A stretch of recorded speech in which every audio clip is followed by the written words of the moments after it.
Show me your eyes, I'ma tell you the truth, yeah. Feeding me lies make me lose, yeah. I'm feeling you go to my heart too strong. Be begging for your love, you know I don't say no. I know you calling on my horse, yeah. Good morning, everybody. I apologize for uploading this late. I was supposed to have uploaded it a few days ago, but I got busy, And again, I'm gonna apologize for doing this while I'm standing up. I want to do this quickly.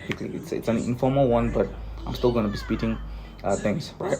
So let's get into it. The topic was PTSD. As you see today, I'm gonna be shooting off the hip because I do not have any preparation whatsoever, but it's something that I could talk about at ease because I do this even professionally. I get to talk to people and I see these things. That's why I can talk about it.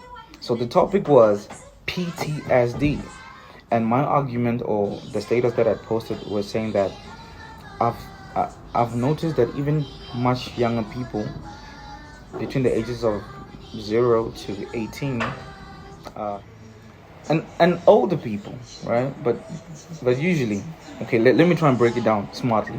I think usually PTSD on older people, let's say us, the big boys, the people who are struggling in life. I'm joking. PTSD with older people, usually what I've noticed is it has something to do with like serious trauma of something serious which happened in their lives, either an accident, tragedy, death of a loved one. Maybe they saw something very messed up. Someone get killed, stabbed, gotten in an accident, something that you have flashbacks. That's the PTSD that I usually see with adults. But then there's the chronic PTSD that kids, them babies. Okay, no, let me stop screaming.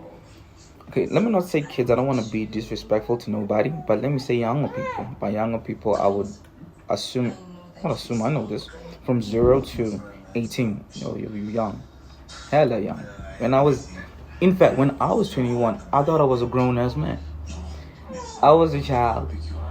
I knew nothing. Till this day, I still don't know a whole lot, but I know better than I knew at 21, right? But this is what I want to talk about, really. It's chronic PTSD that younger children between the ages of, let's say, around 12 to 18, right? There's this, especially with girls, there's this thing with they are compelled to get to a point where they feel that they want to commit suicide. Right? Yeah, well, it's usually the girl child that usually I'm speaking from personal experience. I haven't looked at numbers or studies or averages or stats. I haven't, but I'm gonna speak off from what I see. I work at a hospital, right? And there's a study. Let me say this before I say what I want to say. There's a study that says the human brain don't fully recognize what consequence is between the ages of 12, 14 to 15. That is why if they get into a fight with their parents, they be like, I'm gonna fucking kill myself. They don't understand it. Like the brain does not comprehend what that means. They don't understand what consequences. So if you're upset and you feel like, man, fuck this shit, I'm gonna do me, like they don't get it. But once you get older, you become more responsible, right? Right. So this is what happens. The next is gonna come in. There's a 14-year-old, 15-year-old female who overdosed on so medication. Vitals are stable. They can talk. Depressed mood. This and this and this. They don't want to talk, but come see them. Like, cool. Get there. I do what I have to do. Talk to them. And usually when it's a psychosocial type of intervention, you want to figure out what they took. You have to start clinically. You need to make sure that you attend the clinical part of it first to make sure that they don't complicate whatsoever. And once you have established that they're stable, now you want to get to the bottom of why are they here and how can you intervene or refer to somebody else who's going to do further management, right? But with my patients, all of them are, especially the younger ones, I like to talk to them. So you begin that conversation. Okay, sweetie, what happened? Oh, I took so pills. uh, why? Why do you do this? I just want to die. That's the usual answer. I just want to die. All right. Why do you feel like you want to die? You know, she starts crying because now she's thinking about everything back. You let them cry a little bit, then you say, you reassure them that you're here to assist. You say, okay, I want to help you, but for me to be able to know what to do, I need to know what happened. How can I prevent it from happening again? I don't want to see you here. Okay, my boyfriend. At the back of my mind, I'm like, not a boyfriend. But you have to keep a straight face and be professional. My boyfriend, okay, what happened? He cheated on me. Blah, blah, blah. I'm like, and there it is, ladies and gentlemen. It's boyfriend. It's relationships. And sometimes, more often than not, it's also family problems at home. They have a bad relationship with their mother, their father, their stepmama, their stepfather. They don't have a good relationship with nobody. But something who's from somewhere. Nobody's just fucked up. Or maybe some people are just born fucked. I don't know, but it comes from home and relationships. But usually with younger girls, it's the boyfriend. I haven't seen much. Out of 10, maybe I've seen 2 boy kids come in, want to DO themselves because they go dump them, but it's usually girls, and I get it. Females are naturally more emotional, so they take it to heart header. So I really don't think I can say anything that will change nothing, because even if I say, okay, look, if I was the president of life, I would say from 0 to 18, don't nobody date nobody. I truly believe that it's ridiculous for a 14-year-old to be coming inside the ER because they were found drowsy and semi-unconscious because they tried to kill themselves over a boy. That is disappointing. Vice versa, even boys. I really don't. But here's the thing. It doesn't matter what I say. I'm sure if you have responsible people around you as a 14, 15-year-old, damn near all the way to 18, they will tell you what I'm saying. They will say, yo, if you're gonna have, not if you're gonna have sex, but they eat sex. I'm not saying if you're gonna have sex because it's like I'm encouraging it. They eat sex, but there are consequences of that action. You can get pregnant, you can get sick, you can da. No matter what we say, still gonna do what you do. Dear young kids and boys, I feel like I'm wasting my time, because I feel like if somebody were to tell me at that age that don't cut it, like it's not worth it, I'm like, man, you don't know what how that girl make me feel, But if you're kids and you're gonna engage into adult things like lying each other about commitments and sleeping with each other unprotected, I am telling you,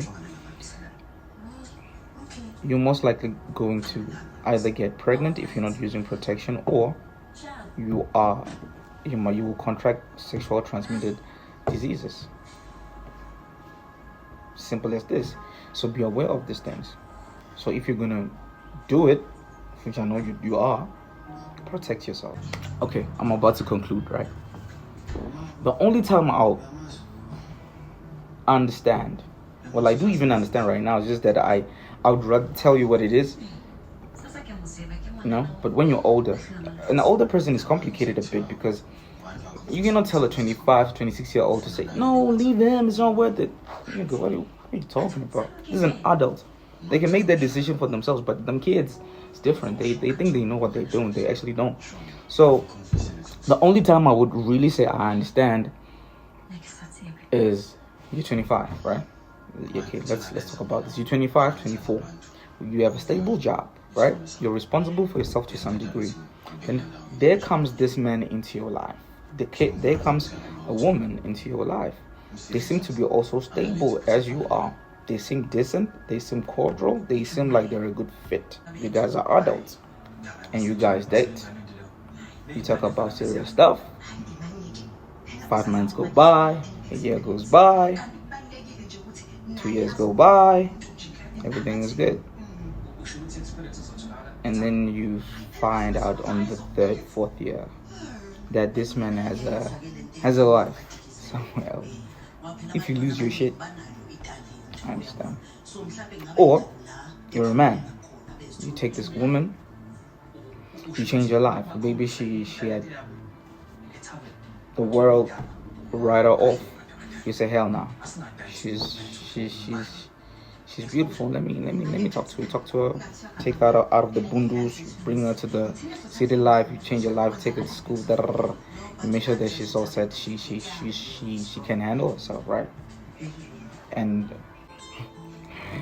then she meets Jason.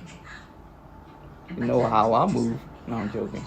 But she meets someone who's maybe a little bit more confident than you as a man, more money than you, more. It's just a super nigga like myself. I'm a super nigga. I'll say that with impunity. And then I move on your girl, and she falls on the boy, and I take her.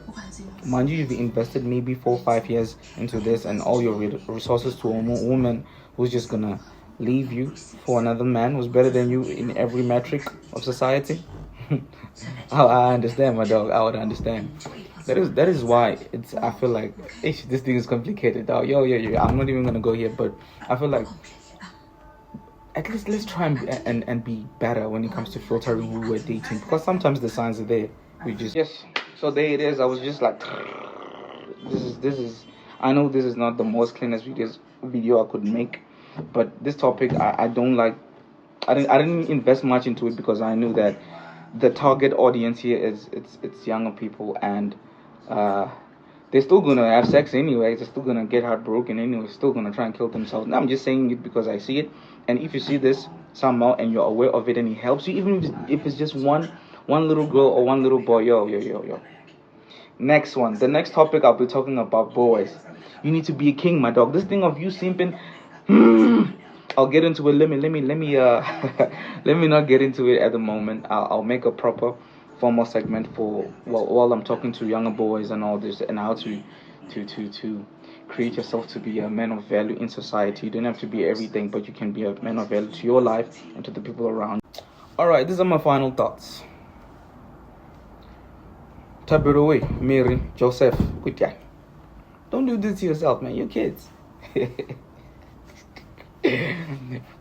I think it's funny sometimes because, in fact, I'm laughing at myself because and I remember how it made me feel. That's why I'm talking about PTSD in kids.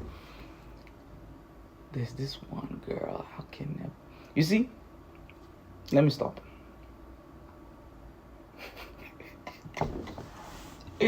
When you're over it, it's funny. Hey man, I'm glad you watched this. Please like, subscribe. I told you I'm trying to build an audience just so I can, give me a chance to just talk to y'all and have fun. Appreciate everybody who has subscribed already.